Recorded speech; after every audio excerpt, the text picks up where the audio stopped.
تیری زہرا پہ مصیبت کی گھڑی ہے، تیری زہرا پہ مصیبت کی گھڑی ہے، آئے بابا تیری زہرا پہ مصیبت کی گھڑی ہے، کیسے دروازہ ہٹاؤں، کیسے محسن کو بچاؤں، سانس سینے میں رکی الا باللہ العلی العظیم۔ بسم اللہ الرحمن الرحیم۔ الحمد للہ الملک الحق المبین، والصلاة والسلام علی حبیب الہ العالمین، خاتم النبیین، سید الانبیاء والمرسلین، شفیع المذنبین، والمخاطب بطاہ و یاسین، سیدنا و مولانا ابی القاسم محمد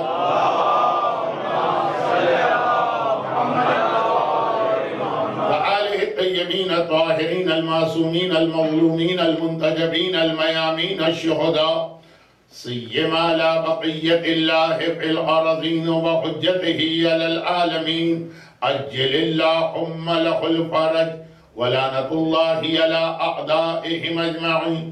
اما بعد فقد قال اللہ عز وجل فی کتابہ المبین وفرقانہ المتین وقرآنہ المجید، بسم اللہ الرحمن الرحیم، انا انزلناہ فی لیلۃ القدر وما ادراک ما لیلۃ القدر۔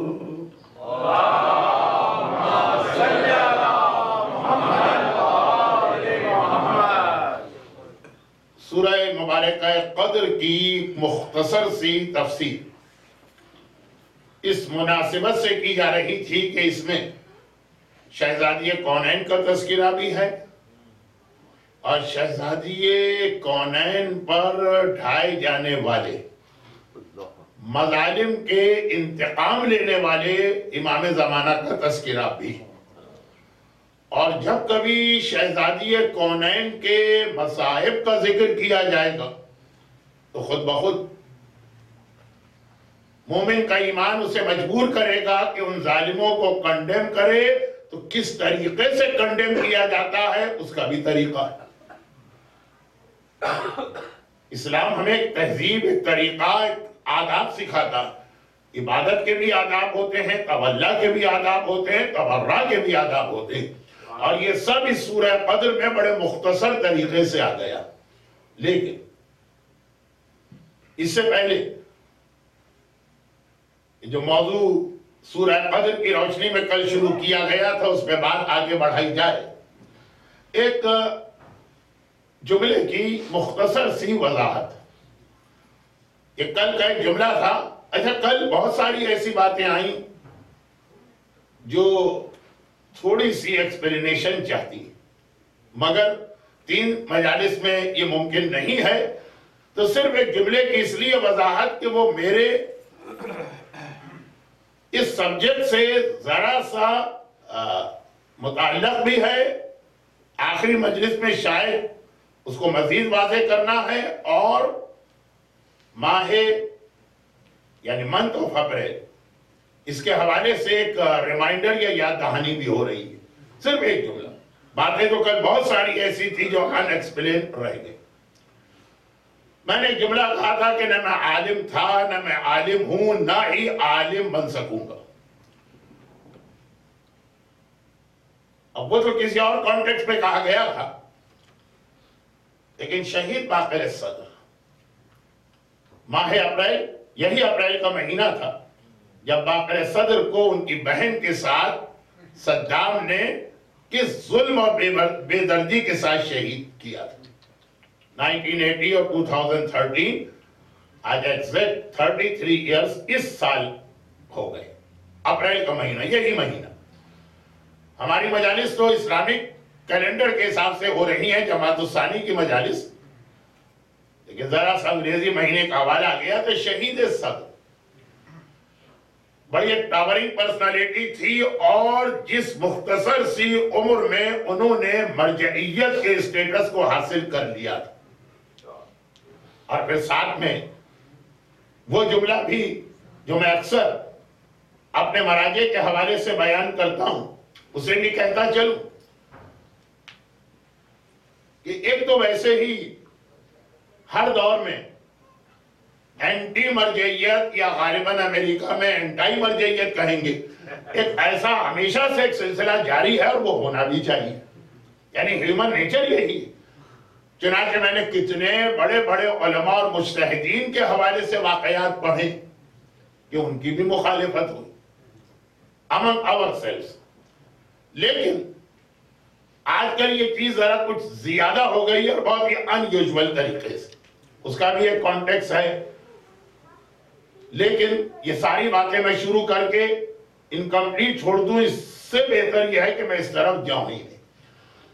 تو کبھی کبھار یہ میں باتیں کہتا ہوں کہ ہمارے مراجع کتنے سنسیئر ہوتے ہیں، اور یہ جو ایک خیال کچھ لوگوں کے ذہن میں ہے، ان کا جو ایک ذہن کا ایک فریم بن گیا ہے، اس کو کوئی چینج نہیں کر سکتا۔ ان کے ذہن میں خیال ہے کہ مرجعیت بھی کیا چیز ہے، پیسے کمانے کا ایک ذریعہ، خمس کی دکان کھولی ہوئی ہے۔ بڑے بدتمیزی کے انداز میں بات کر رہا ہوں، کیونکہ اسی بدتمیزی کے انداز میں یہ جملے سنتا ہوں۔ کیا چیز ہوتی ہے مرجعیت؟ کہاں سے بن گئی یہ لوگ نائب امام؟ ہر ایک کو اپنی لیڈری چاہیے، ہر ایک کو اپنی دکانداری چمکانا ہے، ہر ایک کو خمس جمع کرنا۔ ہر مرجع کے بعد صرف ایک ٹارگٹ ہوتا ہے کہ اپنی تقلید کرنے والوں کی تعداد کو بڑھایا جائے۔ الناس آداء بما جہلوا، پیغمبر کا ایک مشہور فرمان ہے کہ جب لوگوں کو کسی چیز کے بارے میں پوری انفارمیشن نہیں ہوتی تو وہ خود بخود اس چیز کے اگینسٹ ہو جاتے ہیں۔ چنانچہ ایک ذمہ داری ہر مومن اور مومنہ کی یہ ہے کہ خود بھی اویئرنس پیدا کرے، اور یہ اویئرنس دوسروں تک پہنچائے، جو امر بالمعروف کا ایک حصہ بنتا ہے۔ لیکن پھر یہ بات کہیں اور چلی گئی۔ مرجعیت کے حوالے سے ہمارے پاس ایک نہیں کتنے ایسے واقعات ہیں کہ گھبراتے تھے یہ علماء اور مراجع فتویٰ دیتے۔ پیغمبر کی وہ حدیث ہر مرجع کو زبانی یاد ہے، اور اس پر عمل بھی ہوتا کہ خبردار لا تجلوا اعناقکم جسرا، اپنی گردنوں کو پل نہ بنانا جس پر پیر رکھ کر ایک عام مومن بیچارہ تو ان گڈ فیتھ جنت میں چلا جائے گا اور تم پھنس جاؤ۔ یہ مراجع کے حوالے سے جو پہلی ٹریننگ دی جاتی ہے، اس میں یہ بتایا جاتا، گھبراتے ہیں، ڈرتے ہیں اگر ان پر شرعاً واجب نہ ہو تو یاد رکھیے کہ ہمارے مراجع فتویٰ بھی نہیں دیں گے، لیکن ان پہ شرعاً بھی واجب، جیسے نبی اور امام پر شرعاً واجب ہے کہ وہ اپنا انٹروڈکشن کرائے اور کہے کہ میں نبی، وہاں انکساری نہیں چلے گی، یعنی میں کیا ہوں، جو کچھ ہے وہ آپ ہی ہیں۔ خاص طور پر اگر کوئی لکھنؤ کا نبی، میں خود بھی لکھنؤ، یہ بتانا ضروری ہے۔ امام انکساری نہیں چلے گی۔ نہج البلاغہ کے خطبات سے لے کے مولا کے دیگر خطبات دیکھیے، لوگوں کو یہ بتانا واجب ہوتا ہے امام کے لیے، اور وہی ذمہ داری مرجعیت پر بھی امام کی طرف سے آئی کہ اپنا انٹروڈکشن کراؤ، جو لوگ نہیں جانتے ان کو تمہیں نالج دینا ہے تو بتانا پڑے گا تم کو۔ لیکن اتنا گھبراتے۔ شیخ مرتضیٰ انصاری، جن کے بارے میں جملہ کہا جاتا ہے the greatest مرجع of Shia, one of the greatest نہیں، greatest، شیخ مرتضیٰ انصاری، ان کا ایک مشہور جملہ کہ اگر کوئی آدمی آ کے اتنا پوچھتا کہ وضو میں کتنی مرتبہ چہرے یا ہاتھ میں پانی ڈالنا، میرے لیے اس کا جواب دینا زیادہ مشکل ہے، اپنے بدن پہ تیر کھانا زیادہ آسان۔ جیسے کہ ایک جملہ جو میری زبان سے فتوے کے طور پہ نکلتا ہے، قیامت کے دن اس کا جواب مجھے دینا ہوگا، اس کو نہیں جو میرے مسئلے پر عمل کر کے جنت میں جا رہا۔ یہ لیکن ذمہ داری بھی ان مراجع پر اتنی بڑی، چنانچہ شہید باقر صدر بھی ان مراجع میں سے ایک تھے کہ مرجعیت ان کے گھر کے دروازے پہ چل کے آئی۔ اب ایک چیز ہے تو بہت بری، لیکن ہر قوم میں پائی جاتی ہے تھوڑی تھوڑی۔ میں جرنلائز نہیں کر رہا اپنے اسٹیٹمنٹ کو، کہ کچھ عرب ایسے ہیں، کچھ ایران سے تعلق رکھنے والے ایسے ہیں، کچھ افغانستان سے تعلق رکھنے والے ایسے ہیں، کچھ پاکستان سے، جن میں کیا یہ ریسزم یا نیشنلزم یا تعصب بہت زیادہ ہوتا ہے۔ تو بعض اوقات یہ بہت کم لوگ ہوتے ہیں صاحبان ایمان میں، لیکن ہوتے ہیں. تو بعض اوقات تقلید اور اجتہاد میں بھی یہ چیز آ جاتی کہ ہم عرب ہیں تو ہمیں کوئی عرب مرجع ڈھونڈنا، اور اگر ہم ایرانی ہیں تو ہمیں کوئی ایرانی مرجع ڈھونڈنا، اور اگر ہم پاکستانی ہیں تو ہمیں کوئی پاکستانی مرجع ڈھونڈنا. بہت کم ہے اب تک یہ شیعت. چنانچہ آپ دیکھیں گے کہ ہمارے یہاں تقلید میں یہ کنسپٹ نہ ہونے کے برابر ہے، لیکن کچھ لوگ ہیں. اور اسی کا نتیجہ یہ تھا کہ جب آقا محسن الحکیم کا انتقال ہوا، یا شہزادی کونین ہی کے بیٹے ہیں نا، تو جیسے شہزادی کونین کے حوالے سے یہ طے کرنا مشکل ہے کہ وفات کہا جائے کہ شہادت کہی جائے، اسی طرح سے صدام کے زمانے میں اس قسم کے علماء اور مراجع کی جتنی اموات ہوئی سب سسپیشیس تو رہی. بہرحال جب آقا محسن الحکیم کا انتقال ہوا تو خاندان حکیم عراق کا ایک عرب خاندان تھا. عراق عرب دنیا یہی غم کھائے لے رہا ہے سعودی عرب سے لے کے قطر سے لے کے اردن تک کو، کہ عرب دنیا میں ایک شیعہ اسٹیٹ کیسے بن گئی، اور اگر بن گئی تو اسے ہم باقی نہیں رہنے دیں. اب عراق عرب دنیا، مرجعیت آقا محسن حکیم کی، ان کا انتقال. اب بعض عراقیوں کے دل میں یہ خیال آیا کہ عرب کے بعد بھی ہم تقلید عرب کی کریں. اس وقت 11 اتنے بڑے بڑے علماء موجود تھے کہ یہ فیصلہ کرنا مشکل ہو رہا تھا کہ ان میں سے کن کی تقلید کی جائے. تقلید کا ایک ہی کرائیٹیریا کس کا علم زیادہ. اب یہ فیصلہ کرنا اس وقت مشکل ہو رہا تھا. 1970 کی بات میں کر رہا ہوں. جو بزرگ اس زمانے میں، جو آج کے بزرگ اس زمانے میں نوجوان تھے، ان کو یاد آ رہا ہوگا، اور پھر وہ پروپیگنڈا بھی یاد آ رہا ہوگا. یہ دیکھیں، یہ 11 مراجع نے اپنی الگ الگ دکان کھول رکھی، لیکن ان 11 میں سے سوائے باقر صدر کے کوئی عرب نہیں تھا. چنانچہ عرب دنیا کے بہت سے لوگ خود یہ ریکویسٹ لے کے ان کے پاس آئے کہ آپ نالج کے اعتبار سے بھی ون آف دا مرجع. ایسا نہیں ہے کہ تعصب یا ریسزم میں ہم نان مرجع کو مرجع بنا رہے ہیں. آپ ون آف دا مرجع، ہم آپ کی تقلید خوشی سے کرنا چاہتے ہیں. آپ ہمیں اجازت دیجئے اور اپنے فتووں کی کتاب پبلش کیجئے. گھر پہ مرجعیت آ رہی ہے، لیکن ایک ہی جواب دیا کہ جب مجھے پتا کہ علم میں مجھ سے زیادہ بڑے علماء موجود ہیں، خصوصاً میرے استاد مرحوم آقا خوئی، تو میرے لیے اپنی تقلید کروانا ہی جائز نہیں ہے. آنے والی مرجعیت کو منع کر دیا اور ٹھکرا دیا. اور یہ وہ کریکٹر ہے جو ہماری پوری تاریخ میں ہمارے پاس یوزولی ہوتا یہ کہ خیر اعتراض کیا کرتے ہیں کسی قوم پر. ہمارے یہاں تو اپنی ہی قوم اپنے ہی علماء اور مراجع پر اعتراض کر کے جو خرابیاں نہیں ہیں وہ ان کے اندر ظاہر کرنے کی کوشش کرتی. شہید باقر صدر اس کے بعد پھر اس منزل میں پہنچے کہ صدام کے لیے یہ اس لیے سب سے بڑا تھریٹ بنے کہ صدام تو ایک ہی جملہ بار بار کہتا تھا، یہ ہوتا ہے لوگوں کو ایکسپلائٹ کرنا. یہ عراق عرب ہے تو یہاں پہ صرف عرب نظام چلے گا. ہم رسول کا کلمہ بھی اس لیے پڑھتے ہیں کہ وہ عرب ہیں، اور ایرانیوں کو رسول کا کلمہ پڑھنے کا حق کس نے دیا؟ وہ نان عرب ہے. نان عرب کو عرب کا کلمہ پڑھنے کی اجازت نہیں. ایک طریقہ ہوتا ہے حکومتوں کا کہ کس طریقے سے یہ نیشنلزم کو، ریسزم کو پروموٹ کیا جاتا ہے. اس میں باقر صدر اس کے لیے سب سے بڑا مسئلہ تھا. آغاز کوئی نان عرب، امام خمینی نان عرب، باقی جتنے 11 نام لوں گا خاصا وقت نکل جائے گا. ایک شہید صدر عرب. چنانچہ یہ اور اس کے بعد جو انہوں نے پھر شیعت کو وہ سروسز دی جس کی وجہ سے صدام کے اس پورے مظالم کے باوجود نہ صرف یہ کہ شیعت سروائیو کر گئی بلکہ اتنی بڑی طاقت بن گئی کہ صدام کے بعد حکومت بھی شیعت کے پاس آ گئی. بہت بڑا رول ہے.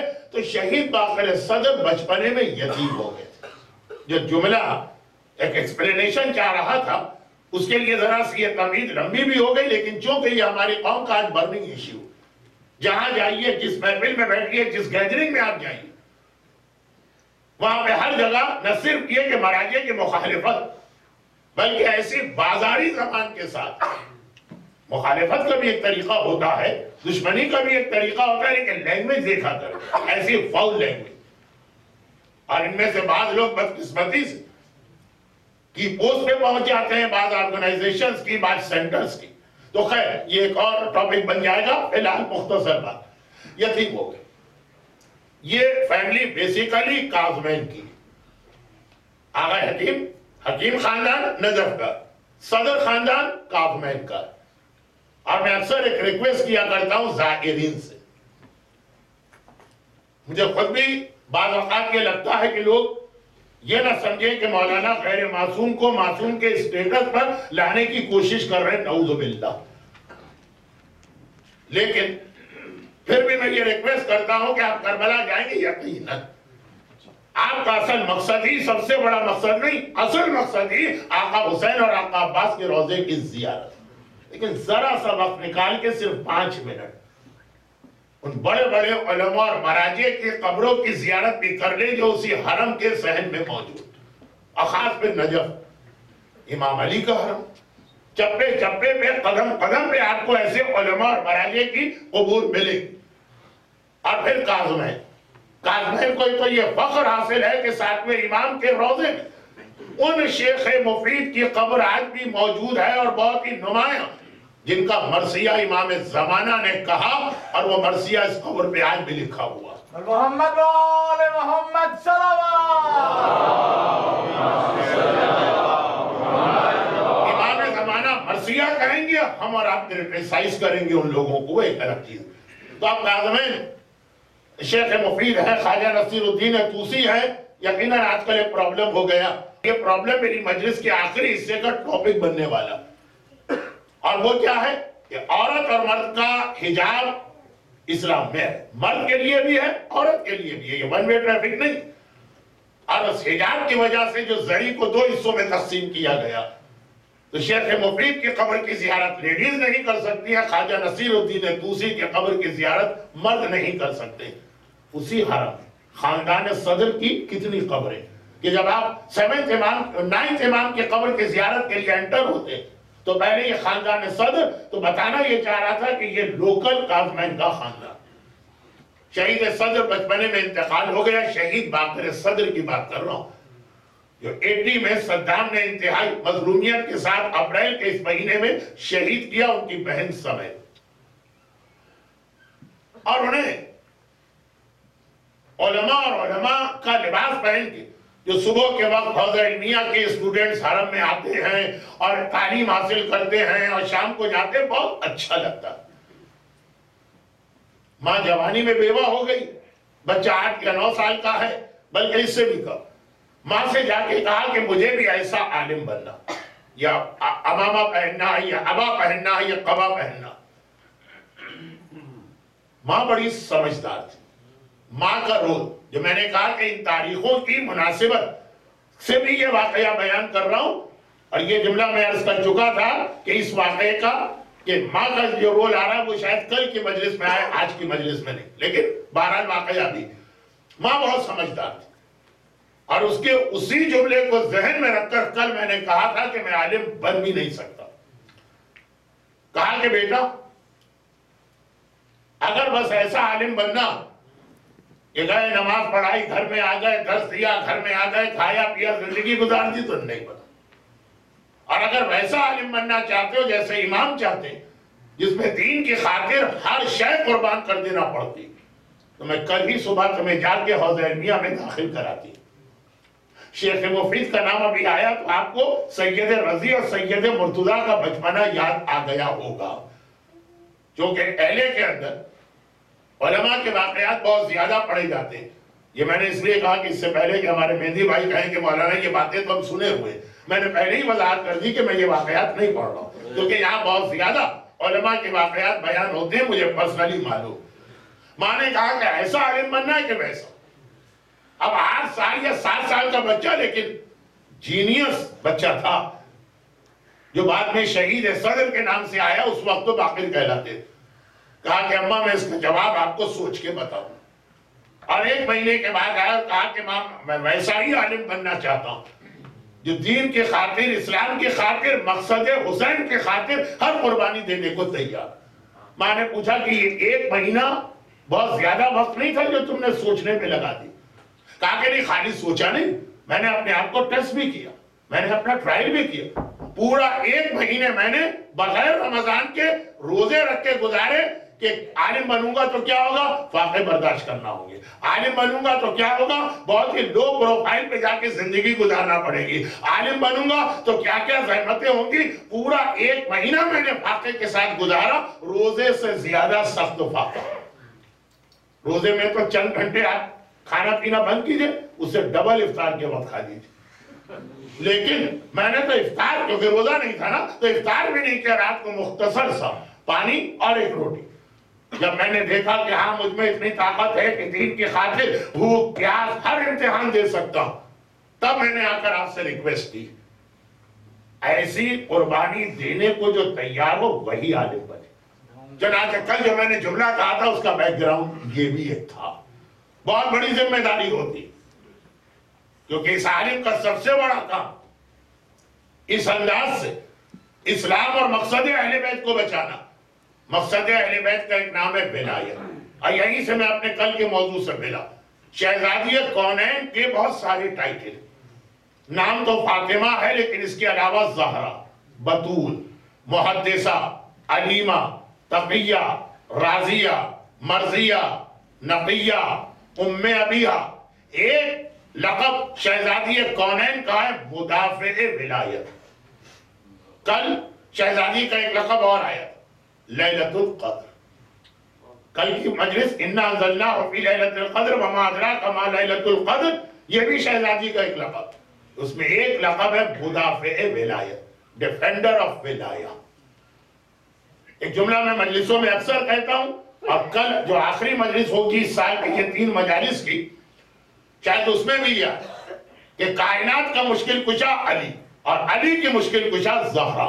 مدافع ولایت، اسلام کا دفاع کرنے والے کا نام، ڈیفینڈر آف اسلام کا نام علی، اور ڈیفینڈر آف علی اور ڈیفینڈر آف ولایت علی کا نام زہرا ہے. اور یہ میں 2 حوالے سے بات کر رہا ہوں. نعرہ حیدری، نعرہ صلوات. یہ جو میں نے جملہ کہا، اس کے بیک گراؤنڈ میں یا کانٹیکس میں 2 باتیں، ایک عملی ایک علمی.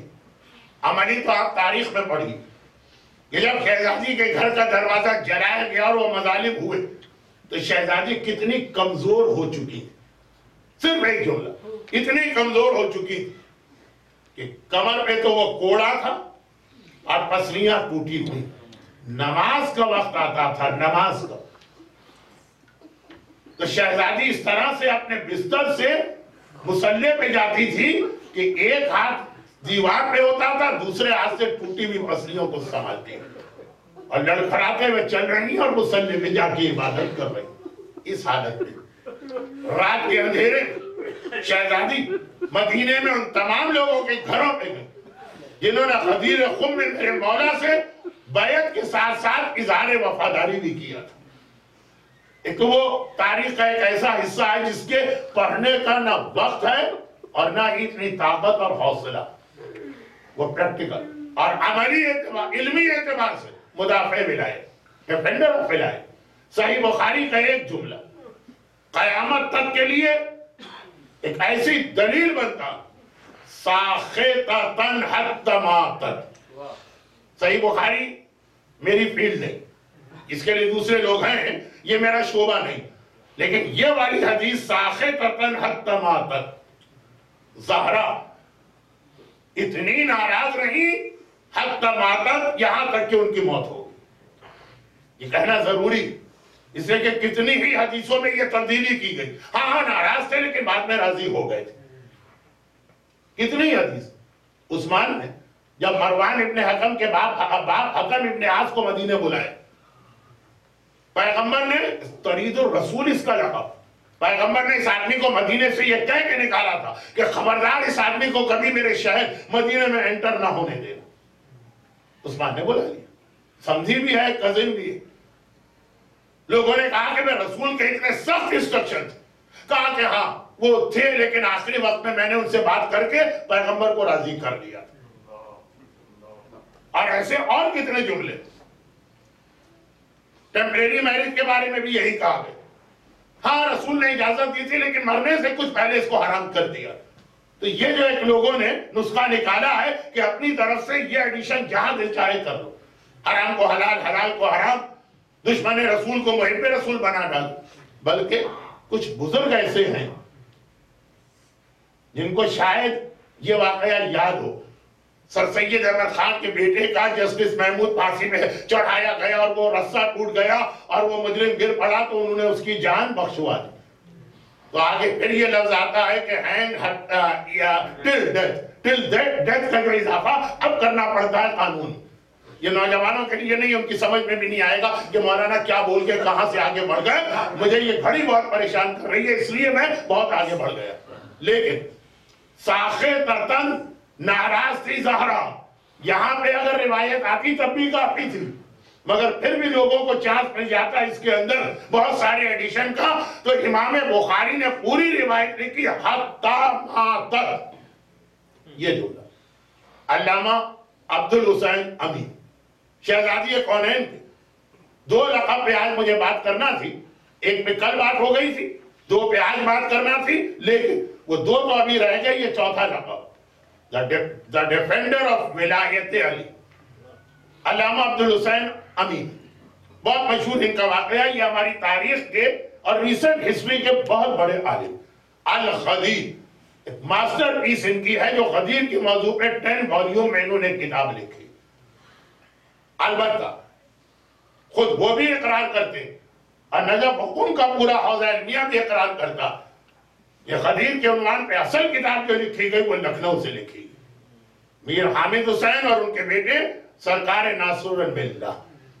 کیونکہ آج کل ہمارے بچوں کو ہماری ہسٹری نہیں پتا تو ذرا سا انفینٹی کمپلیکس میں ہندوستان پاکستان کے علماء وہ سارے کے سارے بیکار ہوتے ہیں. جو کچھ ہے وہ نجف اور قم کا حوزہ. ان کی عظمتوں میں کس کو شک، مجھ سے زیادہ کس نے تقریریں کی ہوں، لیکن خود وہ یہ مانتے ہیں کہ غدیر کے موضوع پہ پہلا ماسٹر پیس جو آیا وہ اللہ سرکار ناصر باللہ کی ابقات اور پھر الغدیر علامہ امینی. تو یہ فقہ، عقائد، تفسیر اس کے بڑے عالم نہیں تھے. یہ تھے علم کلام، یعنی جو شیعہ سنی مسئلے ہوتے لیکن ایک ریفائنڈ انداز. تو تڑاق گالم گلوچ یہ اہل بیت کے ماننے والوں کا طریقہ کار ہی نہیں. اب ان کا ایک واقعہ ہے، کتاب کا ریفرنس تو صرف ان کے انٹروڈکشن کے لیے دیا کہ وہی الغدیر لکھنے والے علامہ امین. اچھا اب دیکھیے یہ ہیومن نیچر. ایک ہی واقعہ دو جگہ پیش آئے. حلب میں بھی ایلیپو جو آج کل دشمنان اہل بیت کا سب سے بڑا مرکز بنا ہوا، اور حلب کے لوگ بھی پریشان ہیں کہ کیسی عجیب و غریب مخلوق ہمارے شہر میں اتر آئی ہے، یہ آج تک ہم نے دیکھی نہیں تھی اپنے شہر میں، یہ کہاں سے آئے. وہ پورا ہنڈوں اور بدماشوں کا ایک ٹولہ ہے جو پہلے افغانستان میں تھا، پھر پاکستان گیا، پھر پلین بھر کے لیبیا گیا، شام بھیجا گیا، اور اس کے بعد ان کا ارادہ سعودی عرب جانے کا ہے. لیکن یہ ذرا سا میں آج کے موضوع سے ہٹ جاؤں. بہت اہم باتیں ہیں لیکن بہرحال اپنے سبجیکٹ کا بھی مجھے خیال کرنا. ایک ہی واقعہ حلب میں بھی پیش آیا، ایلیپو. وہاں اس واقعے کے نتیجے میں ہنڈریڈز اور ہنڈریڈز غیر شیعہ بنے. اور وہی واقعہ مکے میں پیش آیا، وہاں بھی لوگوں نے وہی دلیل سنی اور خاموشی سے اٹھ کے چلے. علامہ عبد الحسین امینی یا علامہ امینی شارٹ کر کے حج پر گئے، اور یہ شاہ سعود کا زمانہ تھا. اچھا یہ جو جتنی دشمنیاں شیعہ سنی کے درمیان آج کل پیدا کر دی گئی، پہلے اختلافات تھے، دشمنیاں تھی، لیکن اس انداز کی نہیں تھی. یہ ایران کے انقلاب کے بعد، یہ صحیح اسلام کے انٹروڈکشن کے بعد دونوں فرقوں میں ایسے آدمی پلانٹ کیے گئے کہ دونوں فرقوں کے لوگوں کو بڑے اچھے لگنے لگے تو بہت اچھی باتیں کر رہے، اور ان کا ایک ہی مقصد تھا کہ کسی طرح مسلمانوں کو ڈیوائیڈ کیا جائے. خالی امام خمینی ہی نے نہیں فرمایا کہ جو شیعہ سنی اختلاف کی بات کرتا ہے وہ نہ شیعہ ہے نہ سنی.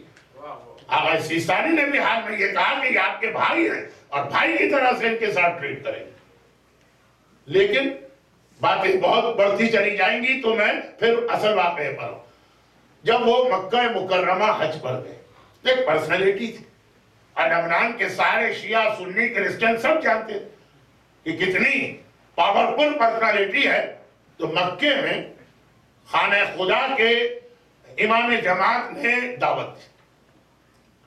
اب یہ جو جملہ آ گیا ہے کہ پہلے اختلاف تھے، دشمنیاں تھی، کفر کے فتوے بھی تھے، لیکن اس کے باوجود میل ملاپ تعلقات یہ سب ہوتے. شاہ سعود جب شاہ ایران کے زمانے میں ایران کے وزٹ پہ گئے تو خاص اس نے خواہش ظاہر کی کہ مجھے قم جا کے آغا بروجردی جیسے عظیم عالم سے ملاقات کرنا. ہمارا کتنا بڑا مرج ہے، اپنے ہی مومنین گالیاں دیتے ہیں، لیکن خیر آغا بروجردی کے زمانے تک ایک احترام مراجع کا تھا. آغا بروجردی نے منع کر دی.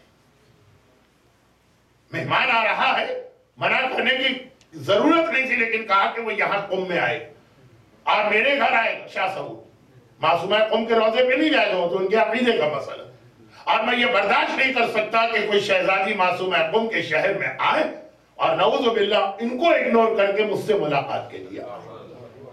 آیت اللہ محسن الحکیم نے جب حج کیا تھا 66 میں غالباً، خود شاہ فیصل نے ان سے ریکویسٹ کی تھی کہ مکے کے حرم میں نماز جماعت کو آپ لیڈ کریں.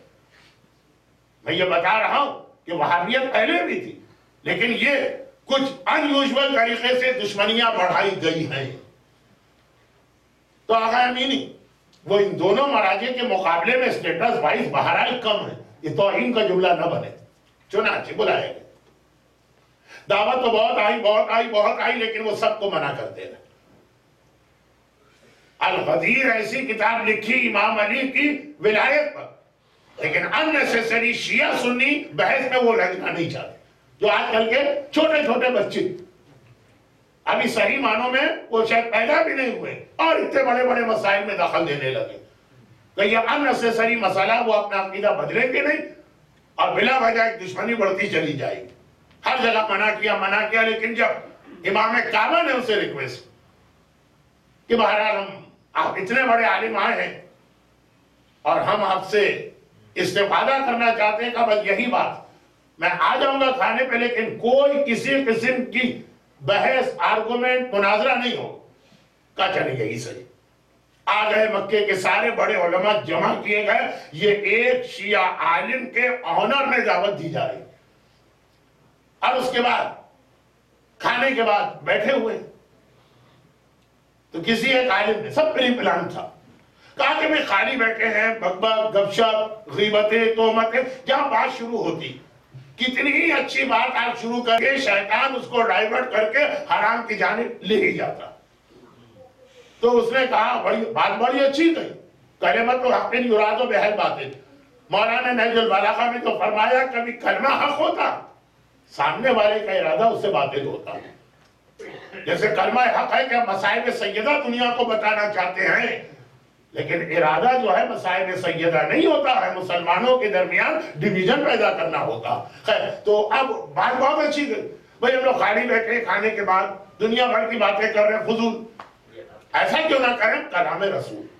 ہر عالم ایک ایک حدیث سنائے جو اس کو بہت پسند، صرف حدیث، کوئی آرگومنٹ نہیں، کوئی ڈیبیٹ نہیں، کوئی مناظرہ.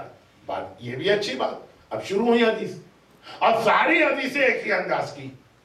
بعض ایسے لوگوں کی تعریف کی جا رہی ہے جن کی کبھی پیغمبر نے تعریف کی ہی نہیں. کہا رسول نے ان کے بارے میں یہ کہا ایک حدیث، دوسرے نے دوسری حدیث سنائی، تیسرے نے تیسری حدیث سنائی. علامہ امینی سمجھ گئے کہ یہاں اس وقت یہ حدیث سنانے کا مقصد کیا کہہ کے حدیثیں سنائی جا رہی ہے کہ ہم خالی بیٹھیں گے غیبت ہو، ہم خالی بیٹھیں گے دنیاوی باتیں ہوں، کلام رسول. مگر ساری حدیثوں کا ایک ہی سٹائل تھا. آخر میں علامہ امینی کی باری ہے. انہوں نے کہا میں بھی ایک حدیث سناتا ہوں. یہ ہے کل کے ایک جملے کی مزید وضاحت کہ سورہ قدر کے آخر جو آیت آئی ہے وہ یہی، آغاز شہزادی کونین، اختتام زمانے کا امام، حدیث سنا. اب یہ وہ حدیث ہے جس سے آج متعصب دشمنان اہل بیت علماء ڈینائی بھی کرنے لگے. اس وقت پورا وہابی مجمع بیٹھا ہوا ہے, سب کو حدیث سنا کے کہا یہ حدیث صحیح ہے کہ نہیں. من مات ولم یعرف امام الزمانہ مات میتۃ الجاہلی, جو مرے اور معرفت امام نہ کرے تو وہ جاہلیت کی موت مرا.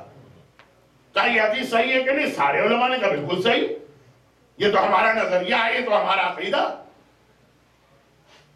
کہا پھر ایک بات بتا دی کہ شہزادی کونین امام زمانہ کے, یعنی جس زمانے کی وہ تھی, امام زمانہ سے عام شیعہ کے ذہن میں تو 12ویں امام آتے, لیکن پہلے امام کے زمانے میں اپنے زمانے کے امام کی معرفت رکھتی تھی کہ نہیں رکھتی تھی؟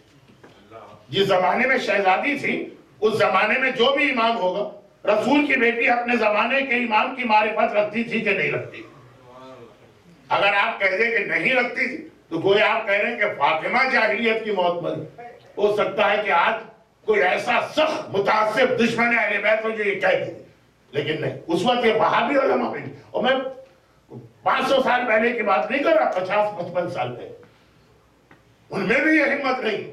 آج مکے کے اندر آپ نماز جمعہ کا خطبہ سنیں, شہزادی کونین کا بھی ذکر ہوتا. بہت جلدی ہو جاتا ہے, اتنی تیزی سے ہو جاتا ہے کہ لوگ سمجھ میں نہیں پاتے, لیکن ہوتا.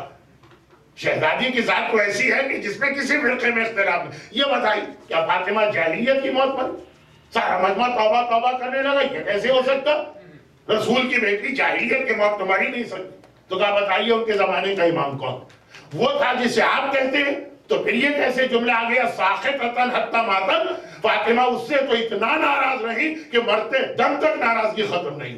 اگر وہ امام زمانہ فاطمہ کا تھا تو امام زمانہ سے ناراضگی خود دلیل اس بات کی ہے کہ معرفت نہیں, اور ناراضگی اس بات کی دلیل ہے کہ فاطمہ نے اس کو امام نہیں مانا. تو کون تھا فاطمہ کا امام جو فاطمہ کا امام تھا وہی ہمارا امام. محمد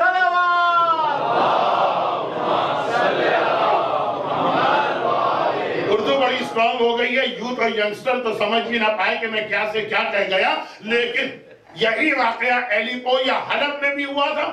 تمام اہل سنت کے علماء کے بیچ میں آدھے سے زیادہ مجمع نے شیعت قبول کر. یہی واقعہ مکے میں ہوا, مجمع ایک ایک کر کے. ایسا بھائی اب دیر ہو رہی ہے, بھائی یہ تو طے ہوا تھا کہ کھانے کے بعد گھر جانا ہے, ابھی بیوی یاد آ رہی, کسی کو بچے یاد آ رہے, کسی کو نماز شب, سارا مجمع وہاں سے اٹھ کے چلا گیا. لیکن قیامت تک جب تک کہ صحیح بخاری کو اتنا زیادہ ریوائز نہیں کیا جائے, ریویژن تو ہو رہا, کئی ریویژن ہو چکے. خود علامہ امینی انہی نے جب القدیر کتاب لکھنا چاہی تو ہمارے پرانے علماء نے اپنی کتابوں میں حوالے دیے تھے کہ یہ حدیث بخاری میں, یہ حدیث بخاری میں, یہ حدیث.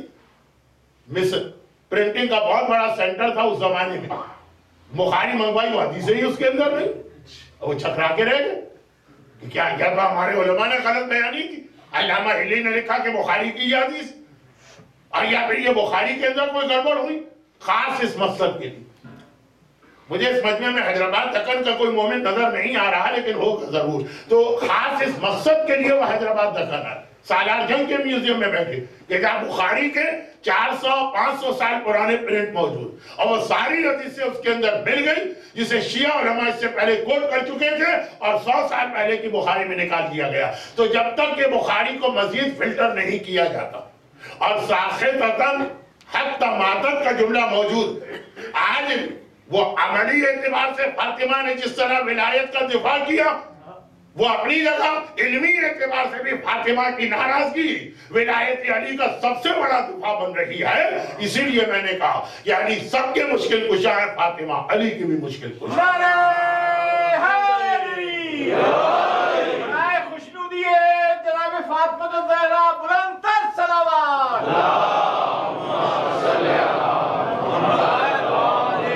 آج کی مجلس شہزادی کونین ہی کے حوالے سے, مگر اتفاقاً اس میں شہید باقر صدر کے 2 واقعات آ گئے. ایک آ چکا ہے, ایک اب آ رہا.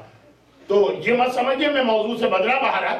باقر صدر بھی اولاد فاطمہ میں سے سید زادے ہیں, اپریل ان کا مہینہ ہے, لیکن یہ واقعات میں باقر صدر کے حالات بیان کرنے کے لیے نہیں پڑے, وہی موضوع جو شہزادی کے حوالے سے ہے. اب سنیے ایک منزل, یہ شہزادی کا دوسرا لقب جو ہمارے یہاں کم پڑھا جاتا, لیکن جو ہمارے یہاں سب سے زیادہ شہزادی کے 2 لقب مشہور، تو دونوں کا پیغام اتنا اہم، دونوں کا، کہ اگر وہی سمجھ میں آ جائے تو ہماری قوم کے وہ پریکٹیکل پرابلم سالو ہو جائے گی۔ بعض مومنین آج بھی نماز پڑھنے کو تیار نہیں۔ ہم نے کہا آپ تو نماز کو مانتے نہیں ہیں، مذاق اڑاتے ہیں، نماز کیوں پڑھ رہے ہیں؟ تو وہ سینٹر میں تو مشکل ہو جاتا ہے کہ سب پڑھ رہے ہیں نماز، ہم نہ پڑھیں، لیکن ہم نے بغیر وضو کے نماز پڑھ دی۔ خیر آپ جانے اللہ جانے، یہ جو داڑیاں شیب ہوتی ہیں، یہ جو غیبتیں سنی جاتی ہیں، یہ جو مکس گیدرنگ ہوتی ہے اور بڑھتی جا رہی ہے، اور مکس گیدرنگ کے ساتھ اب یہ گانا بجانا اور سب کچھ، شہزادی کونین کی شادی کے حالات بیان کیے جائیں، نہیں، وہ بہت آپ کے سنے ہوئے، اور پھر ساتھ میں حرام کھایا جاتا ہے، والدین کو اگنور کیا جاتا ہے، صلہ رحمی نام کی تو کوئی چیز ہی آج کل نہ رہی۔ میں خالی آپ کی بات نہیں کر رہا، میں پاکستان اور انڈیا کی بھی بات کر رہا ہوں۔ تو دنیا گلوبل ولیج ہے، تو اس کانٹیکس کے اندر زہرا کے اگر تو یہ 2 لقب جو سب سے مشہور، یقیناً بطول بھی ہمارے یہاں خاصا مشہور، لیکن فاطمہ اور زہرا یہ 2 لفظ سب سے زیادہ شہزادی کے سارے ناموں اور القاب میں سب سے زیادہ فیمس ہے۔ Zahra lady of light, Zahra کے معنی نور۔ اب انگریزی زبان کی مجبوری ہے کہ وہاں روشنی کے لیے بھی یہی لفظ ہے، وہاں پہ نور کے لیے بھی یہی لفظ ہے، لیڈی آف لائٹ، یہ ترجمہ ہے زہرا۔ زہرا کو زہرا کیوں کہتے ہیں، لیڈی آف لائٹ کیوں کہتے ہیں؟ اس لیے کہ ہر نماز کے وقت شہزادی کے چہرے سے یا پیشانی سے ایک ایسا نور ظاہر ہوتا کہ سارا حجرہ اس نور سے جگمگا اٹھتا، مسجد نبوی کے اندر یہ نور پہنچتا، فجر کی نماز کے لیے جب اٹھتی، ظہرین کی نماز جب پڑھتی، مغربین کی نماز جب ادا کی جاتی، زہرا کا مطلب ہی یہ ہے کہ فاطمہ نماز کی تیاری کر رہی، جسے زہرا کا لقب یاد رہے گا اسے نماز بھی یاد رہے گی۔ ٹوٹی بھی پسلیاں سنبھال کے نماز پڑھنے والی اگر کبھی صاحبان ایمان کو اس حالت میں دیکھیں کہ نماز جیسی عبادت کو اتنا حقیر بنا دیا گیا، خطبہ زہرا میں نماز کی اہمیت کو سمجھیے، جو انشاءاللہ میرا ارادہ کہ اس کے 2 جملے آخری مجلس میں پڑھوں گا۔ اور فاطمہ، فاطمہ شہزادی کا سب سے مشہور نام، یہاں تک کہ پروردگار بھی اگر حدیث قصہ شہزادی کا ذکر کر رہا ہے تو سارے نام اور القاب میں فاطمہ۔ فاطمہ پیغمبر سے پوچھا گیا کہ آخر آپ نے اپنی بیٹی کا یہ نام کیوں رکھا؟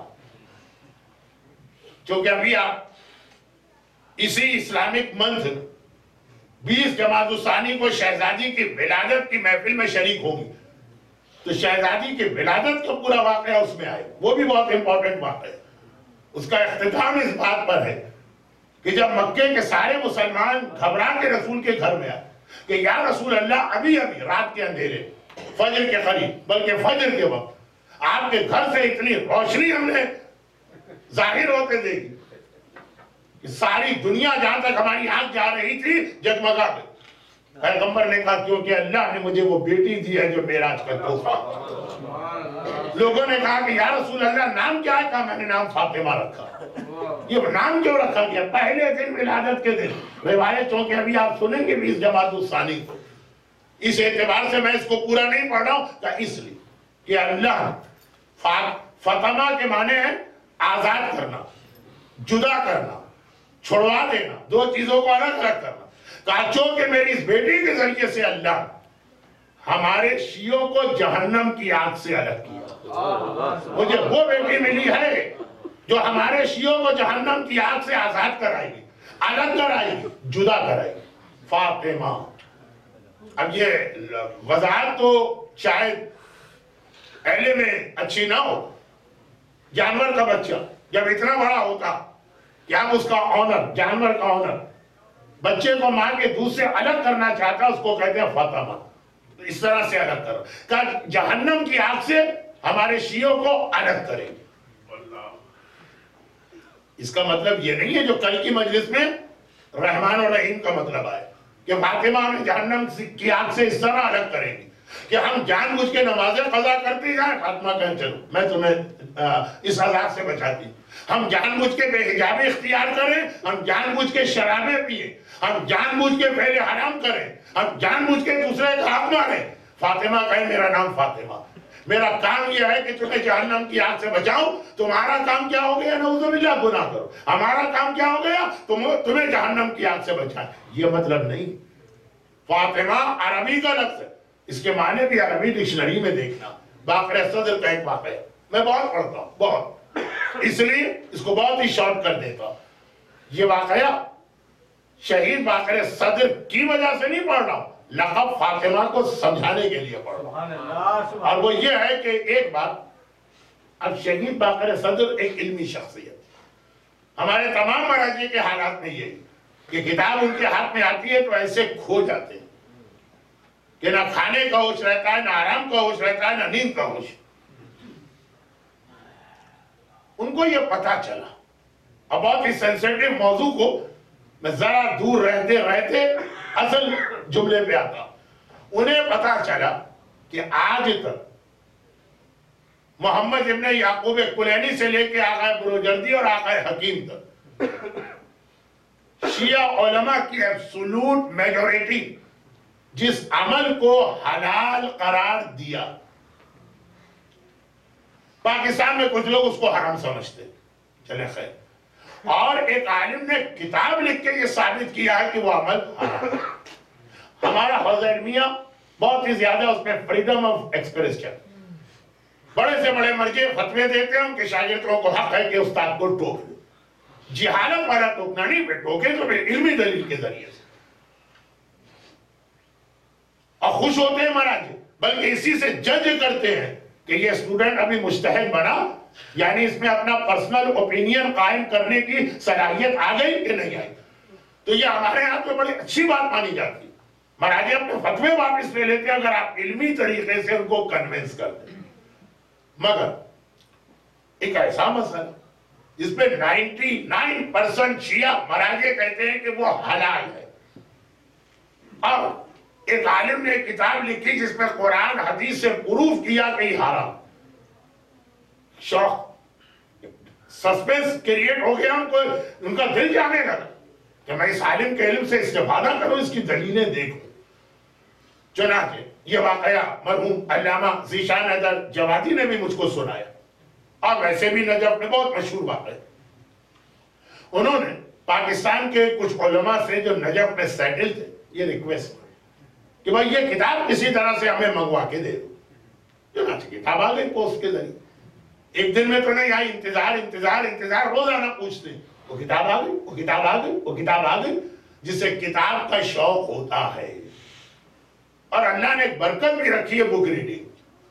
اب یہ تو میں بڈھوں کی بات کہہ گیا, مجھے نہ انٹرنیٹ پہ کتاب پڑھنے میں مزہ آتا ہے, نہ آئی پیڈ شائی پیڈ کے اوپر. کتاب ہوتی ہے جو ہاتھ میں لے کے کتاب پڑھنے کا مزہ. لیکن یہ کوئی اسلامی بات نہیں کر رہا, یہ آپ کہیں گے بڈھے پرانے زمانے کی جنریشن کے. تو اب یہ کتاب, دنیا کا ایک ہی شوق ہوتا ہے ہمارے علماء کو کتاب پڑھنے کا, روز پوچھتے ہیں آخر ایک دن کتاب. اب شہید صدر جیسا مصروف مرجع, then I was guided میں آغا تجانی کی شہید صدر سے ملاقات پڑھ لیجئے گا, کتنی زیادہ ان کے اوپر ریسپانسبلٹیز اور ڈیوٹیز. ایک تقلید ان کی نہیں ہوتی تھی, مرجعیت کے باقی سارے فرائض کو انجام دیتے تھے. چنانچہ وقت ہی نہیں, اب دل تھوڑا بڑا بے چین ہو رہا ہے کتاب دیکھنا, لیکن وہ ذمہ داریاں ادا کر کے عشاء کی نماز کے بعد اردو اور عربی دونوں زبانوں پہ جن کو کمانڈ تھی ان اسٹوڈنٹس کو بلایا اور کہا کہ کتاب مجھے پڑھ کے سناؤ. پہلی دلیل قرآن کی آیت, ترجمہ کیا, اور اس عالم نے اس سے یہ ثابت کرنا چاہا کہ جو حلال خدا ہے یہ غلط کہتے ہیں کلینی سے لے کے بروجردی تک وہ حرام. شہید صدر کے چہرے کا رنگ بدلا, کہ یہ لکھا, یہی لکھا, شاید تم نے ترجمے میں غلطی کی. کوئی عالم تو ایسی بیکار اور بوگس دلیل نہیں دے سکتا. نہیں دیکھو, ترجمہ کرنے والے جس میں علامہ جوادی بھی شامل تھے, جو کہ محترم ابو ذر جعفری نے ان کا ایک سلام پڑھا تو ان کا بھی ذکر ہو گیا. ایک بار دوبارہ انہوں نے ریچیک کیا اپنے ترجمے کو, کہا نہیں یہی ترجمہ, کہا ٹھیک ہے.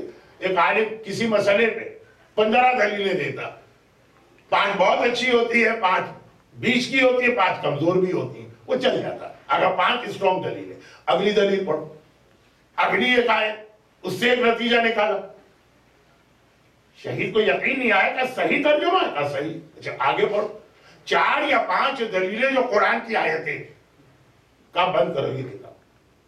جس کتاب کا یہ اسٹائل ہے اور اس کی آتھر کو صرف ایک جواب میرا پہنچا دے, ایک جملہ, قرآن عربی میں نازل ہوا. چنانچہ قرآن کو اگر سمجھنا ہے تو عربی زبان کے اسٹائل, عربی کی لغت اور عربی کے محاوروں سے سمجھنا پڑے گا. قرآن اردو, گجراتی یا پنجابی سے سمجھ میں نہیں آتا. یہ ہماری قوم کا ایک بہت بڑا مسئلہ ہے کہ ہم دین اور اسلام اور قرآن جو عربی میں سمجھنا چاہتے ہیں اپنی زبان سے. میں نے چھوٹی سی بات, ایک صاحب کو یہ سمجھ میں نہیں آ رہا. اب ابھی ہمارے برادر محترم نے بھی کہا کچھ لوگوں کے ذہن میں غلط ہے کہ مولانا اللہم صلی علی محمد و آل محمد میں علی کہاں ہے؟ 1400 سال سے جو درود چلا رہا ہے, آج ان کو پتا چلا اوہو یہ تو بڑی غلطی ہمارے ائمہ نے کر دی, نعوذ باللہ. کیونکہ درود تو ائمہ پڑھتے, ساری کتابوں میں لکھا. انہیں بھی یہ پتا نہیں چلا کہ ان کا دادا اس درود سے مس ہو گیا. چلے خیر, آج ہم پوتے پیدا ہوئے ہیں نا, تو جو ہمارے بزرگ غلطیاں کریں, ہمارا کام ہے ان کو ٹھیک کرنا. جیسے ایک صاحب قرآن کو ٹھیک کرنے اٹھے. پہلے زمانے میں قرآن ہاتھ سے لکھا جاتا تھا, پرنٹنگ نہیں تھی, تو بہت مشکل مارا تھا. اگر آپ کو قرآن چاہیے تو آج تو اتنے قرآن کے امام باڑے اور سینٹر والے کمپلین کرتے ہیں, اتنے قرآن کا کریں گے کیا, یہ رکھے رکھے خراب ہو رہے ہیں. پہلے زمانے میں ایک کاپی قرآن, پورا قرآن ہاتھ سے لکھنا.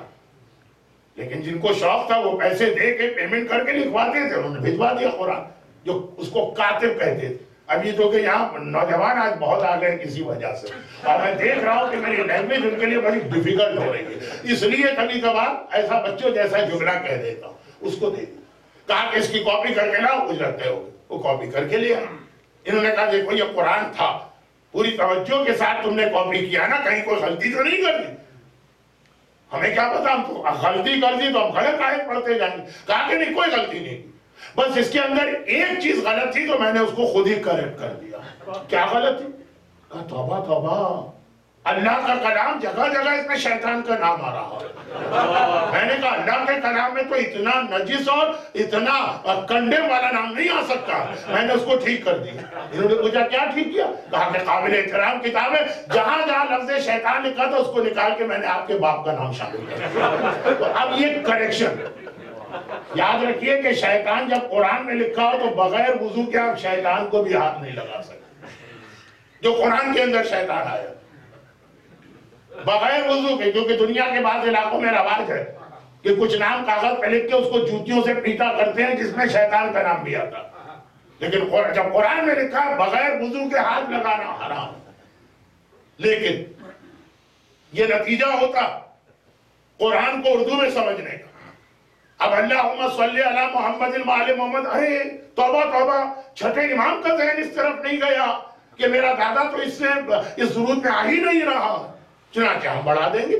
بھئی وہ ہمارے بزرگ تھے, چھٹے امام, ہم سید ہیں, وہ غلطی کریں گے تو ہمارا کام ہے بزرگوں کی غلطیوں میں پردہ ڈال کے اصلاح کرنا. نعوذ باللہ. بھئی یہ درود کسی عالم یا مجتہد نے تو نہیں لکھا ہے نا, تمام ائمہ کے حالات میں ہے کہ وہ کیا درود پڑھتے ہیں. ان کی بعض کی انگوٹھیوں پہ جو درود تھا وہ بھی موجود, وہ انگوٹھیاں بھی موجود ہیں, ان کے ہاتھ کے لکھے ہوئی تحریریں بھی امام رضا کے میوزیم میں ہیں. تو اگر یہ کوئی غلطی ہے نعوذ باللہ تو یہ امام کی طرف سے آئی, نعوذ باللہ. اور یہ غلطی ہے ہی نہیں, یہ نتیجہ ہے درود کو یا صلوات کو اردو میں سمجھنے کا. بھئی ہمارے یہاں آل محمد کے معنی سمجھے جاتے ہیں بیٹا بیٹی, داماد کو آل نہیں مانا جاتا. جبکہ عربی میں دیکھیے کہ آل کسے کہیں گے, ورنہ تو کل کوئی انگریزی والا آئے گا, وہ وہی کہے گا جو بہت سے علماء اسلام کہتے کہ بھئی درود میں ساری امت شامل ہے. کیوں؟ آل محمد, آل انگریزی کا لفظ ہے, آل کے معنی ہول, سارے کے سارے. آل محمد یعنی سب محمد کے ماننے والے. یہ نظریہ ہے, خیر اس کو انگریزی بنا کے تو نہیں ہے, ان کا یہ کہنا آل کا مطلب ہے پوری امت. تو انگریزی والا کہے گا وہ صحیح کہہ رہے ہیں, اور ALL اور اس کا مطلب ہوتا ہے ہول امت, یہ بالکل صحیح. ارے بھئی عربی کا لفظ ہے, عربی میں آل کے کیا معنی, ایک بات.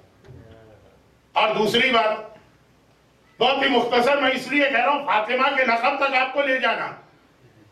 قرآن عربی میں ہے, عربی محاوروں پہ عبور حاصل کر. اچھا کبھی ایسا بھی ہوگا کوئی عرب آ کے کہے گا کہ میں تو عربی بولتا ہوں نا, میرا یہ نظریہ, تم بھی نہیں چلو گے. اس لیے کہ 1400 سال پہلے کے عربی کے محاورے, زبان کے محاورے چینج ہوتے رہتے. یہی وجہ ہے کہ حوزہ علمیہ قم, حوزہ علمیہ نجف ہو, جامعۃ الازہر قاہرہ ہو, مدینہ یونیورسٹی مدینہ ہو, وہاں جو عرب طالب علم داخل ہوتے ہیں ان کو بھی پہلے عربی ڈکشنری, عربی گرامر پڑھائی جاتی. عرب دان ہونا, زبان اپنے گھر میں زبان بولنا الگ ہے, عربی پہ مہارت حاصل کرنا الگ ہے. آپ میں سے سب کی مادری زبان اردو تھی, اب تو نہیں رہی لیکن تھی. لیکن اس کے باوجود آپ ایم اے اردو یا پی ایچ ڈی اردو کریں گے تو آپ کو پڑھنا پڑے گا. آپ نہیں کہیں گے کہ میں اردو پڑھتے ہوئے پیدا ہوا, ایم اے اردو میرے لیے کیا مشکل مسئلہ ہے, جاؤں گا اور کل ایگزام دے کے آ جاؤں گا. تو اب یہ عربی محاورے, ایک تو آج کے مطلب عربی میں دیکھیں. دوسری بات جو زیادہ علماء کا نظریہ کہ علی اس درود میں کہاں, علی اس درود میں اس جگہ ہے کہ اگر آپ نہ مانیں تو جو کام دشمن اہل بیت نہ کر سکا وہ کام ہم نے کر کے دکھا دیا.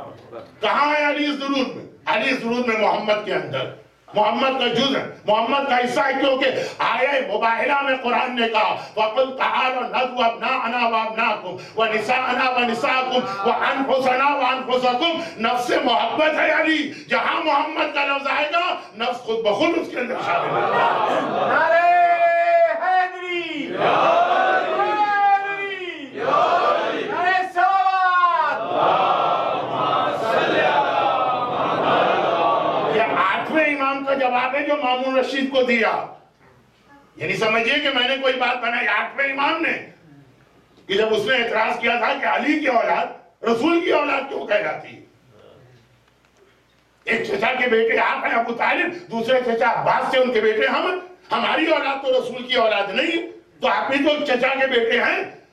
تو اس وقت یہی جواب 8ویں نے دیا تھا کہ نہیں, علی چچا کے بیٹے نہیں, علی نفس رسول ہے. آیت مباہلہ میں ان کو نفس بنایا گیا, ان کی اولاد رسول کی اولاد. اول ما خلق اللہ نور انا ولی من نور واحد, یہ سب دلیلیں اس بات کو ثابت کر رہی ہیں کہ محمد میں شامل ہے. اگر آپ نے کہا ہمارا درود آج سے ہوگا اللہم صلی علی محمد وعلی وعلی محمد, گویا جو کام دشمن نہ کر سکا وہ ہم نے کر کے دکھایا کہ علی کو محمد سے نکالا. عربی کو اور اپنے مذہب کو سمجھنا ہوتا. فاطمہ کے معنی جس کی وجہ سے اللہ نے شیعان حیدر کرار کو جہنم سے بچایا. اب عربی زبان میں اس محاورے کا مطلب کیا؟ میرے مرحوم استاد مولانا مصطفیٰ جوہر صاحب آل اللہ مقامہ, بہت مختصر میں نے ان سے پڑھا تھا, لیکن بہرحال میں نے پہلے بھی زینبیہ میں جب ماہ مبارک رمضان میں آیا تھا تو بتایا تھا کہ ہمارے ہندوستان پاکستان میں ایک رواج ہے کہ کوئی نماز جماعت پڑھائے تو ایک امامت کے لیے کسی سے اجازت لے کے آئے. تو بہرحال میرا اجازت نامہ بھی مولانا مصطفیٰ جوہر صاحب علیہ اللہ مقامہ نے دیا تھا. تو وہ ایک جملہ اکثر کہتے تھے کہ ہمارے یہاں ایک حدیث, اچھا کل کی مجلس کیا تھی؟ علی اور فاطمہ کی میچنگ, کئی حوالوں سے. ایک یہ بھی سن لیجیے کہ ایک مشہور حدیث ہے حب علی یاکل الذنوب کما تاکل النار الحطب, علی کی محبت گناہوں کو اس طرح کھا جاتی ہے جس طرح سے آگ لکڑی کو کھا جاتی ہے. اچھا اب اس کا ایک عام مفہوم ذہن میں کیا, جب عربی اردو میں سمجھیں کہ علی کی محبت گناہ کھا جاتی ہے, یعنی تم گناہ پہ گناہ کرتے جاؤ, گناہ پہ گناہ کرتے جاؤ, حرام پہ حرام کرتے جاؤ, علی کی محبت ہے تو گناہ کھا جائے گی.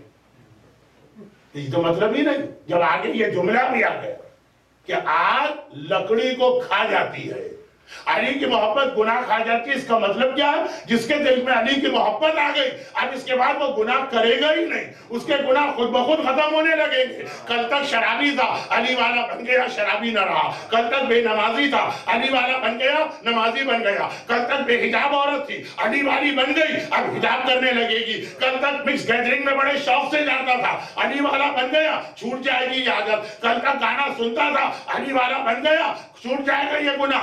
علی کی محبت گناہ کھا رہی ہے جس طرح آگ لکڑی کو کھاتی ہے. کس طرح کھاتی ہے آگ لکڑی کو؟ اس طرح نہیں کھاتی ہے کہ آپ نے لکڑی ڈال دی آگ میں, تو آگ نے آدھی لکڑی جلائی تو پیچھے آدھی اور پیدا ہو گئی، پھر آگ نے آدھی جلائی تو پیچھے آدھی اور پیدا ہو گئی، لکڑی بڑھتی جائے گی، آگ جلاتی جائے، اس طرح نہیں کھاتی ہے، اس طرح کھاتی ہے کہ جتنی لکڑی آگ میں ڈالیں گے آہستہ آہستہ پوری لکڑی ختم ہو جاتی ہے، نئی لکڑی نہیں بنے گی۔ علی کی محبت گناہوں کو کھا جاتی ہے، یعنی جتنے گناہ تھے رہیں گے اتنے وہ آہستہ آہستہ کم ہوتے جائیں گے۔ ایسا نہیں ہوگا کہ 50 معاف ہوں گے تو 100 اور گناہ پیدا ہو جائیں گے، یہ عربی نہ جاننے کا نتیجہ۔ مولانا گناہ اس لیے کر رہے ہیں کہ علی کی محبت میں وہ گناہ کھا جاتی ہے۔ کھانے کا مطلب ہی یہ ہے کہ اب نیا کوئی گناہ اس مومن میں آنے ہی نہیں پائے گا۔ فاطمہ شیعوں کو جہنم سے آزاد کرائیں گی ان معنوں میں۔ آزاد کا لفظ تو میں غلط کہہ رہا ہوں، یہ اردو ترجمہ ہوتا۔ فاطمہ کے آنے کے بعد اب شیعہ جہنم میں نہیں جائیں گے اس اعتبار سے۔ اور یہ جملہ وہاں تھا، یہ جملہ جہاں پہ پہنچا نا، یا مجھے الیوم اکملت لکم دینکم کی وضاحت کرنا تھی جو آیت میں نے کل تلاوت کی۔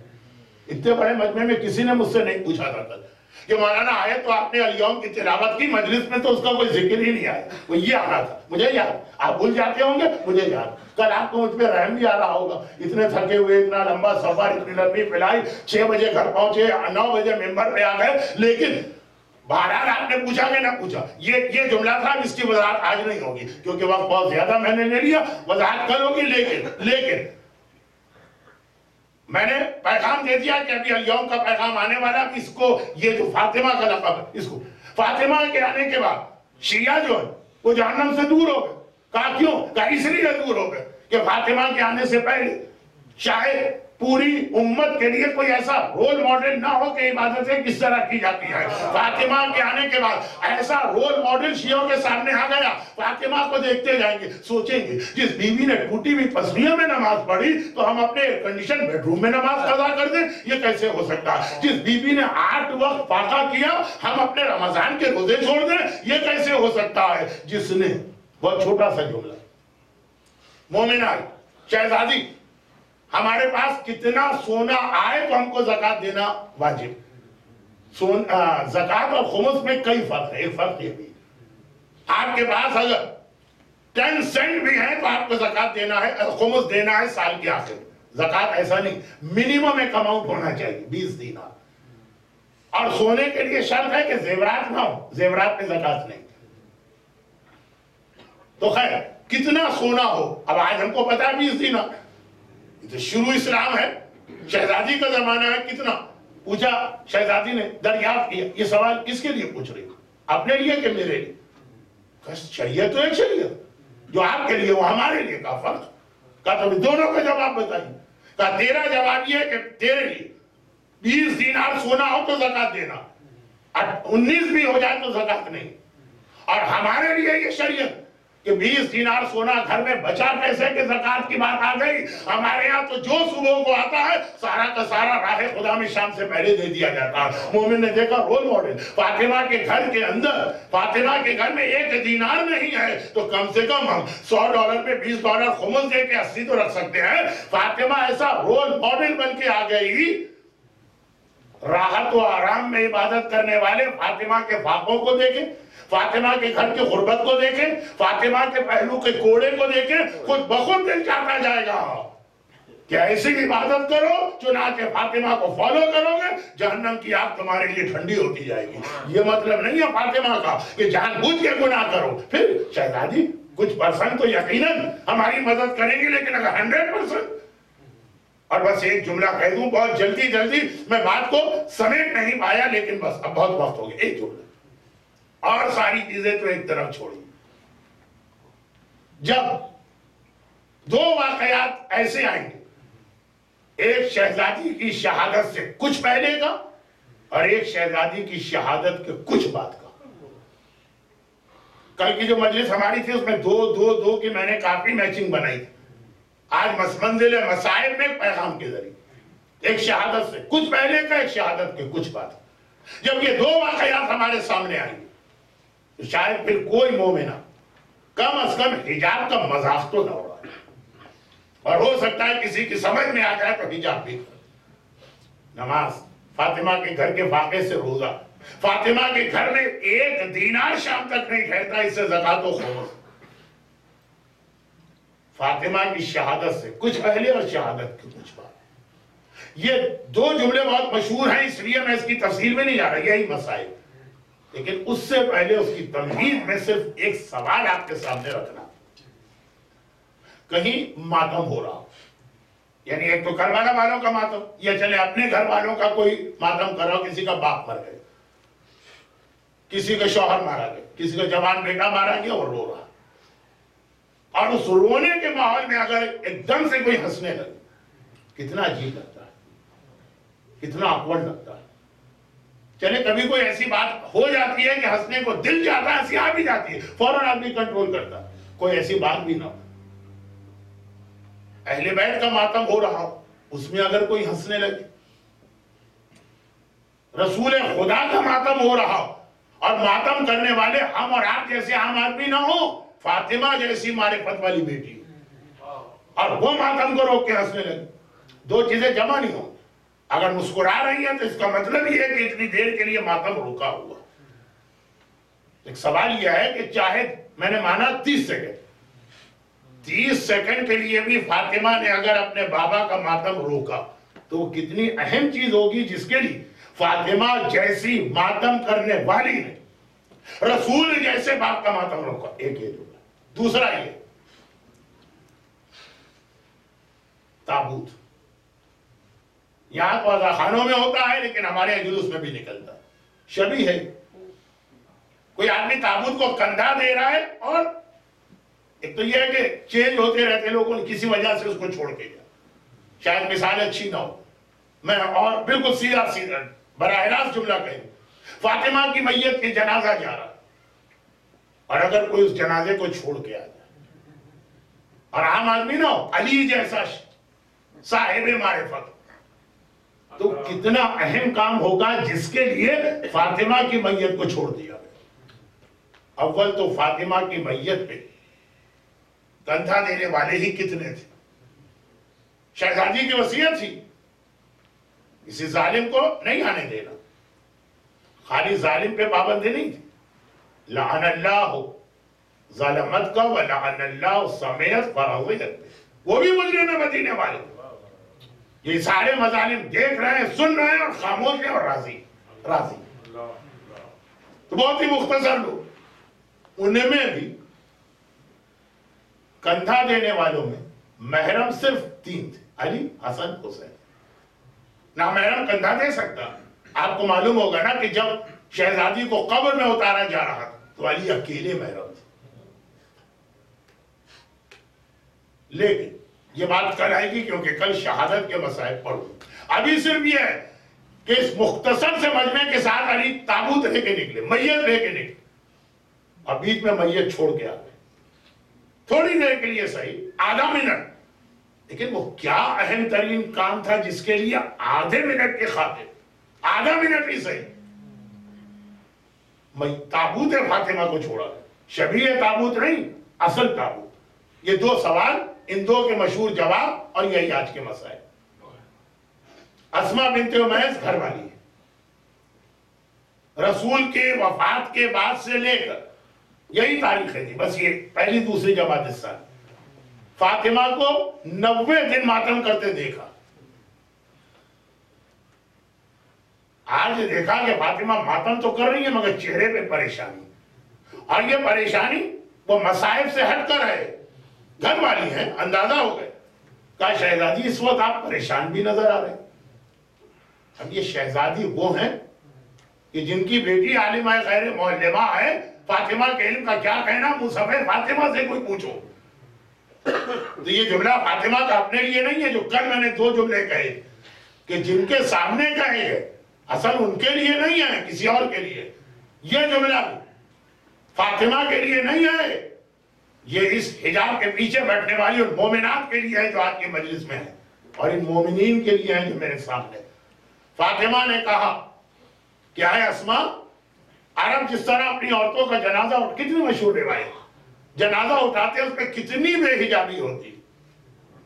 کیا بے حجابی ہوتی؟ چادر پہ میت، چارپائی پہ میت رکھی، اوپر سے چادر ڈال دی. صرف قد و قامت نظر آتا اور کچھ بھی نہیں، وہ بھی محسوس، نظر نہیں محسوس ہوتا. یہ بھی پتا ہے کہ میرا جنازہ رات کے اندھیرے میں اٹھے، اور یہ بھی معلوم ہے کہ اس میں کوئی ہوگا ہی نہیں۔ اب یہ سلمان اور ابو ذر کیسے تو اپنی آنکھیں کھول لیں، نگاہ نہیں اٹھا سکتے، تو پھر یہ جملہ کیوں ہے؟ یہ آپ کے لیے، یہ میرے لیے، یہ میری بیٹیوں کے لیے، یہ میری بہنوں کے لیے۔ کہا کہ کتنی بے حجابی ہوتی۔ اسما نے کہا کہ جب میں ملک حبشہ میں گئی تھی جعفر طیار اپنے شوہر کے ساتھ، تو وہ لوگ اپنی عورتوں کا جنازہ خاص گہوارہ اوپر سے ڈالتے، کھجور کی ٹہنی کو موڑ کے دکھایا کہ اس طرح فَتَبَسَّمَتْ فاطمہ وقال عبداللہ ابن العباس، فاطمہ مسکرائیں اور عبداللہ ابن عباس نے کہا کہ رسول کی وفات سے اپنی شہادت تک 95 دن میں فاطمہ صرف ایک بار مسکرائیں اور یہ موقع کہا اسما میری وصیت ہوگی میرا جنازہ اس طرح اٹھے۔ وہ والا حجاب جو ہماری عورت کے لیے اسلام نے واجب ہی نہیں کیا، واجب چھوڑیں مستحب بھی نہیں کیا، وہ حجاب بچنے پہ فاطمہ بابا کا ماتم روک کے مسکرا رہے۔ اتنا اہم ہے وہ عمل جس کے لیے رسول کا ماتم 15 سیکنڈ کے لیے صحیح مگر روکا جائے۔ اور دوسرا جملہ فاطمہ کی شہادت ہو گئی۔ شہادت کے مسائل کل پڑھوں گا، لیکن موضوع ایسا بنا کہ شہادت کے ایک دن بعد کے مسائل آج مجھے پڑھنا پڑ رہا ہے۔ فاطمہ کی شہادت ہو گئی، چاشت کے وقت شہادت ہوئی تھی۔ چاشت جو دعائے ندبہ کا وقت، چاشت جو عمل عاشور کا وقت ہے، یعنی سورج ذرا سا بھی آسمان پہ اٹھا ہے، جسٹ آفٹر سن رائز۔ حکم اسلامی یہ ہے کہ میت کو جتنے جلد قبرستان پہنچاؤ اتنا اچھا، سارا دن یہ میت گھر میں رہے۔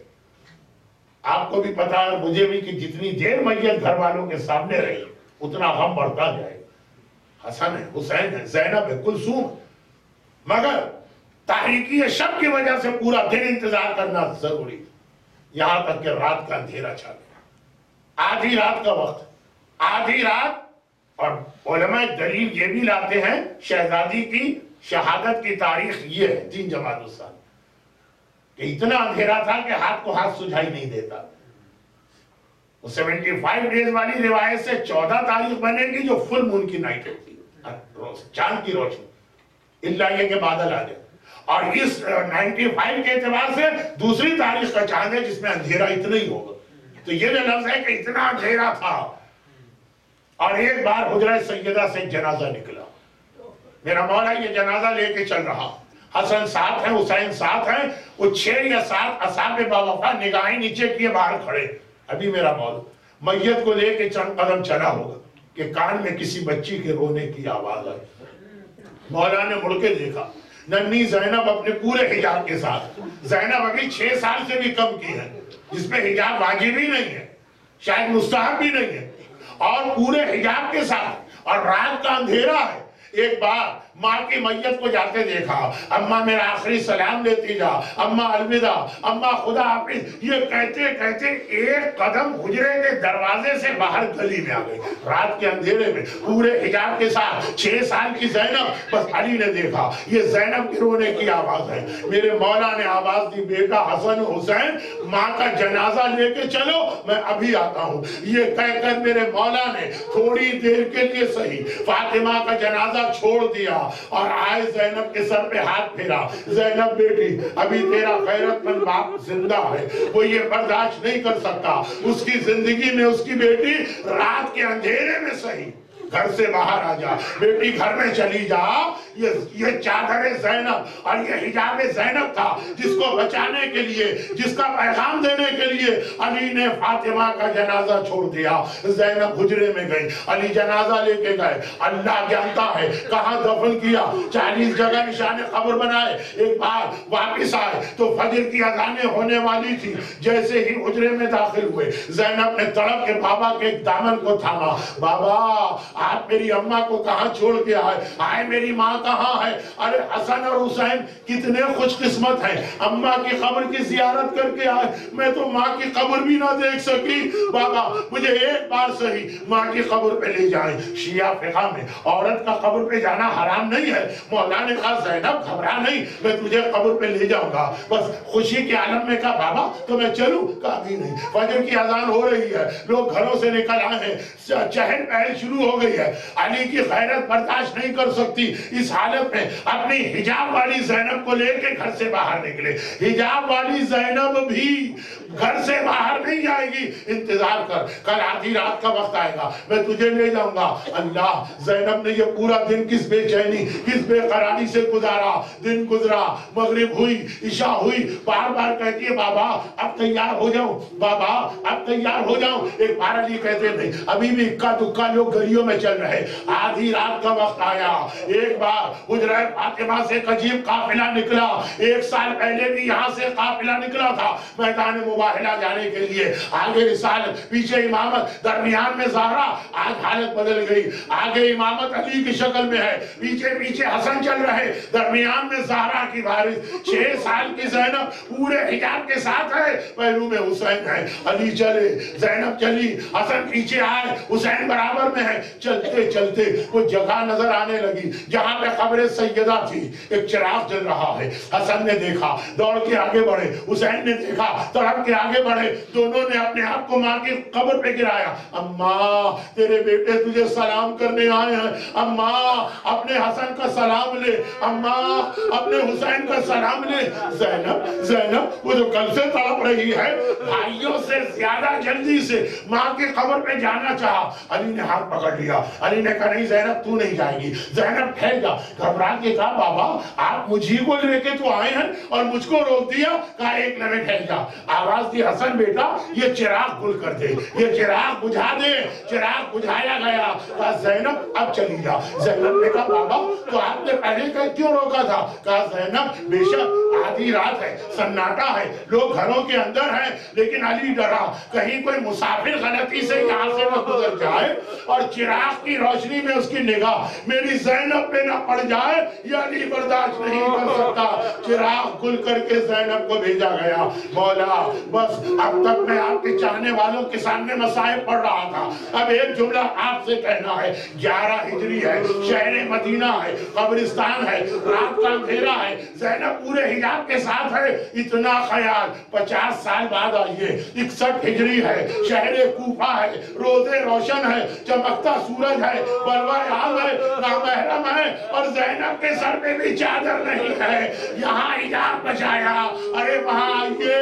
زینب کو بھی یاد تھا میرے بابا نے قبرستان میں کس طرح میرا حجاب بچایا، تو کوفہ نظر آیا، پلٹ کے نجف کو دیکھا، یا علی مدد، بابا اپنی زینب کی مدد کو آئیے، بے مقنع و چادر بلوہ عام میں جانا۔